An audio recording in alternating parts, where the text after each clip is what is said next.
नमस्कार दोस्तों, स्वागत है आपका मेरे चैनल में। मैं आशीष सिंह। आज हम डॉकर कंपोज के बारे में बात करेंगे। ये डॉकर सीरीज का लास्ट वीडियो है।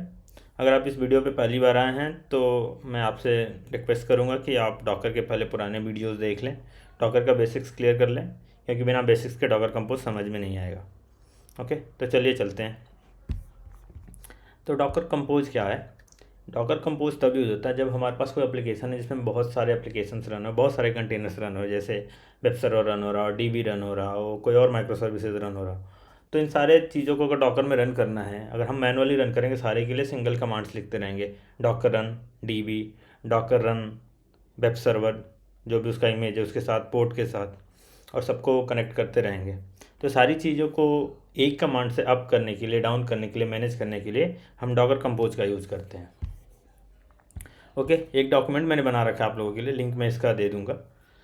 तो डॉकर कंपोज में मैंने वही है, docker compose is a powerful tool that simplify the management of multi container application. It allow you to define and orchestrate the containerize service using the YAML configuration file. तो हम इसमें क्या करते हैं, एक YAML फाइल बनाते हैं, उसमें हम सारे जो भी हमारे DB कंटेनर्स, वेब सर्विसेज, जो भी पोर्ट इनेबल करना, सारी चीज़ों को हम डिफ़ाइन कर देते हैं। उसके अकॉर्डिंग हम एक कमांड से उस फाइल को यूज करके डॉकर कंपोज कंटेनर्स बनाता है, डिलीट करता है, चेंजेस करता है। ओके, हाँ, इसके लिए हम जो फाइल का नाम यूज करते हैं वो डॉकर कंपोज .yml यूज करते हैं, जो कि बाय डिफ़ॉल्ट डॉकर यूज करता है।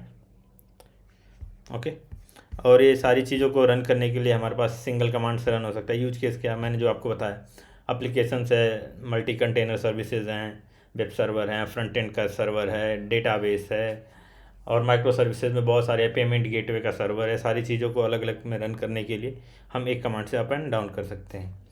ईजी होता है डेवलपमेंट के लिए। ईजिली हम टेस्टिंग इन्वायरमेंट क्रिएट कर सकते हैं, एक कमांड से स्टेजिंग इन्वायरमेंट क्रिएट कर सकते हैं। डेवलपमेंट को स्ट्रीमलाइन और कंसिस्टेंसी लाने के लिए भी अच्छा काम। ओके, अगर आपको ये लिनक्स में इंस्टॉल करना है तो आप ये कमांड यूज कर सकते हैं। मेरे पास मैक है तो मैं इसको नहीं यूज कर सकता। और विंडोज़ और मैक ओएस के लिए क्या है कि डॉकर डेस्कटॉप इंस्टॉल करेंगे तो उसके साथ बंडल ही डॉकर कंपोज आता है, और आप उसको अगर वेरीफाई करना चाहें तो आप इससे कर सकते हैं, Ctrl+C, और आप यहाँ पे डालेंगे तो आपका जो भी वर्जन है, मेरे में जैसे डॉकर कंपोज वर्जन 2.31 है। ओके, तो आप ऐसे वेरीफाई कर सकते हैं। विंडो में, लिनक्स में भी सेम कमांड है, इंस्टॉल करने के बाद डॉकर कंपोज -FN वर्जन करेंगे तो आप चेक कर सकते हैं। ओके, तो अब हम काम करते हैं, एक डेमो बनाते हैं बेसिक्स कमांड का। जैसे हमारे पास ये डॉकर रन कमांड है, मैं एक डायरेक्टरी क्रिएट कर लेता हूँ डेमो। मैं बताता हूँ क्यों मैं डायरेक्टरी क्रिएट कर रहा हूँ, इससे आपको। यहाँ पे मैं एक touch Docker compose .iml create कर लेते हैं। ओके, और इसको मैं नैनो एडिटर में खोल लेता हूँ। ओके, और मैं ये कमांड यहाँ पे पेस्ट कर देता हूँ, हमारा कॉन्फ़िग फाइल। इसमें वर्जन है, वर्जन अभी के टाइम अगर आप यूज करें ना करें दोनों ही चल जाएगा, मर्जी है आपकी। मैं इसको डिलीट भी कर देता हूँ, उससे कोई फ़र्क नहीं पड़ेगा। ओके, हम इसको सेव कर देते हैं। ओके, कैट से वेरीफाई कर लिया, सॉरी। ओके, यहाँ पे हमारी ये फाइल है। ओके, मैं काम करता हूँ, पहले हमें डॉकर डेस्कटॉप लिखा था, हमारे पास कोई कंटेनर नहीं है। पहले हमें सेम चीज़ को कमांड से रन करके देखते हैं। तो जब हम कमांड से रन करेंगे इसको, तो आप देखिए Docker run -D, detach mode में हम रन कर रहे हैं। -FN नेम दिया हमने nginx कंटेनर।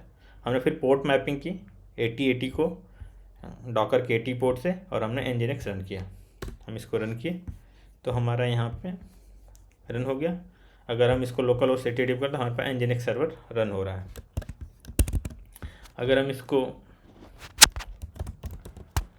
डॉकर स्टॉप कर दें, स्टॉप करने के लिए क्या चाहिए हमें, सेम स्टॉप हो गया। अभी हमारा जो यहाँ पे फाइल है, अगर आप देखें तो इसमें हमने नाम सेम यूज किया हुआ है, पोर्ट सेम यूज किया है, और हमारे पास हमारा एक कंटेनर स्टॉप्ड कंटेनर जो सेम पोर्ट यूज कर रहा है, सेम नाम यूज कर रहा है, तो हम रन नहीं कर सकते। तो हम क्या कर सकते हैं, इसको डिलीट कर देते हैं, डॉकर rm डिलीट कर दिया। अभी हम सेम कमांड यूज कर सकते हैं, सेम नाम यूज कर सकते हैं, सेम पोर्ट यूज कर सकते हैं, डॉकर COMPOSC कंपोज और -d की डिटैच मोड में रन हो, बैकग्राउंड में रन हो। आपने देखा रन हो गया। अब मैं बताता हूँ आपको मैंने एक डेम फोल्डर के अंदर क्या बनाया। फोल्डर के अंदर बनाने का ये फ़ायदा है कि ये एक फ़ोल्डर के थ्रू कर सकता है। अगर हम यहाँ पे डॉकर PS करें तो अगर आप देखें तो अगर हम नाम नहीं देते तो ये ऐसे ले लेता है और यहाँ पे एक फ़ोल्डर के थ्रू अंदर जितने भी कंटेनर होंगे, यहाँ पे सिंगल कंटेनर, जब मल्टीपल कंटेनर तो सारे कंटेनर्स एक फ़ोल्डर के अंदर दिखेंगे हमें, तो ईजी होता है। ओके, बाकी कमांड्स से आपको मैं एक्सप्लेन कर देता हूँ। आपने सर्विस एक बनाया, इसके अंदर हमने बोला कि हमें जो कंटेनर हमें nginx का रन करना है, जो कंटेनर का इमेज होगा वो nginx का लेटेस्ट वर्जन लेना है। कंटेनर का नाम हमने दिया यहाँ पे, और यहाँ पे हमने पोर्ट दिया, जो मैप किया हमने एक्सटर्नल पोर्ट 8080, इंटरनल पोर्ट 80। अगर हम इसको कट करके फिर से लोकल होस्ट पे करते हैं, क्योंकि हमारा रन हो रहा है, तो nginx सर्वर हमारा रन हो रहा है। ओके, तो हमने ये चीज़ रन किया। ओके, हमने कंपोज अप किया, आपने देख लिया। कंपोज डाउन को हम बाद में देखते हैं, अभी हम डॉकर कंपोज लॉग्स देख लेते हैं। तो हम अगर यहाँ पे लॉग्स करेंगे तो यहाँ पे हमें लॉग्स दिख रहा है कि स्टार्टिंग वर्कर, डॉकर कंपोज, जो भी चीज़ें हैं, जो भी कंटेनर्स के लॉग्स हैं, हम इस कमांड से देख सकते हैं, डॉकर कंपोज लॉग्स। ओके, इससे हम बिल्ड देख सकते हैं, इससे हम डॉकर कंपोज के अंदर जा सकते हैं। ओके, एक कमांड और है, डॉकर कंपोज स्टॉप। मैंने स्टॉप लिखना भूल गया यहाँ पे। स्टॉप से क्या होगा कि अगर यहाँ पे देखे आप तो कंटेनर रनिंग है, ग्रीन दिख रहे हैं, रनिंग है। अगर मैं स्टॉप करूँगा तो ये स्टॉप हो जाएंगे। ओके, पर ये डिलीट नहीं होगी कंटेनर्स। ओके, लेकिन अगर हमें डिलीट भी करना हो तो हम क्या करते हैं, डाउन, और ये डिलीट भी हो जाते हैं। तो अगर हम सीधा डाउन करेंगे तो ऐप स्टॉप और डिलीट दोनों हो जाएंगे कंटेनर्स, और स्टॉप करेंगे तो कंटेनर स्टॉप हो जाएंगे, डिलीट नहीं होंगे। ओके, ये चीज़ आपको समझ में आ गई। ओके, अब आते हैं, हम आप लोगों को एक डेमो देते हैं, एक वर्डप्रेस का बनाते हैं। वर्डप्रेस आपको पता है वेबसाइट बनाने के लिए, ब्लॉगिंग वेबसाइट बनाने के लिए यूज होती है। तो हम क्या करते हैं, एक सर्विस यूज करते हैं, वर्डप्रेस उसमें डालते हैं, और एक हम डेटाबेस भी बनाते हैं, और डेटाबेस को हम एक्सेस करते हैं। ये लिनक्स के लिए मैंने लिखा है, और मैक के लिए ये वर्जन माईसीक्वल का काम नहीं करता, तो मैंने MariaDB यूज कर लिया। उसके लिए मैंने पहले ही फाइल बना रखा है, आप लोगों को दिखाता हूँ। तो मैं जाता हूँ एक वर्डप्रेस फाइल में, और यहाँ पे मैं पहले सब क्लटर क्लियर कर देता हूँ। डॉकर कंपोज आया है मेरे। तो अगर आप लोगों को मैं दिखाऊँ तो सर्विस में मैंने क्या वर्डप्रेस दिया, पोर्ट हमारा 8000 पे मैंने मैप किया 80 से, वर्डप्रेस DB होस्ट, यहाँ पे DB का नाम दिया क्योंकि जो MariaDB 3306 पोर्ट पे चलता है। रूट है user name, password root password, DB का नेम वर्डप्रेस दिया, नेटवर्क हमने वर्डप्रेस नेटवर्क दिया, डिपेंड्स ऑन DB, मतलब कि इस कंटेनर को रन करने से पहले ये कंटेनर अप होना चाहिए। ओके, फिर DB में हमने इमेज दे दिया कि MariaDB का लेटेस्ट वर्जन, माईसीक्वल का पासवर्ड सेट कर लेना, एंड वर्डप्रेस सेट कर लेना, एंड नेटवर्क हमारा वर्डप्रेस नेटवर्क रहेगा, सिंगल नेटवर्क हमने क्रिएट कर दिया। तो हम इसको अगर हम करेंगे, मैं एक बार क्लियर कर देता हूँ, डॉकर कंपोज अप और -d, ताकि ये बैकग्राउंड में रन हो। आपको दिख रहा है नेटवर्क वर्डप्रेस। अगर यहाँ पे आपको मैंने बताता हूँ, मैं फोल्डर के अंदर क्यों किया, क्योंकि ये नाम जो कंटेनर का दिया इसने वर्डप्रेस DB1, वर्डप्रेस 1, तो ये फोल्डर के साथ नाम दे देता है, तो फाइंड करने में इजी होता है। अगर आप डॉकर PS करेंगे तो यहाँ पे दिख रहा है नाम, वर्डप्रेस आगे सब में लगा हुआ है, तो इससे हमें फाइंड करने में इजी होता है।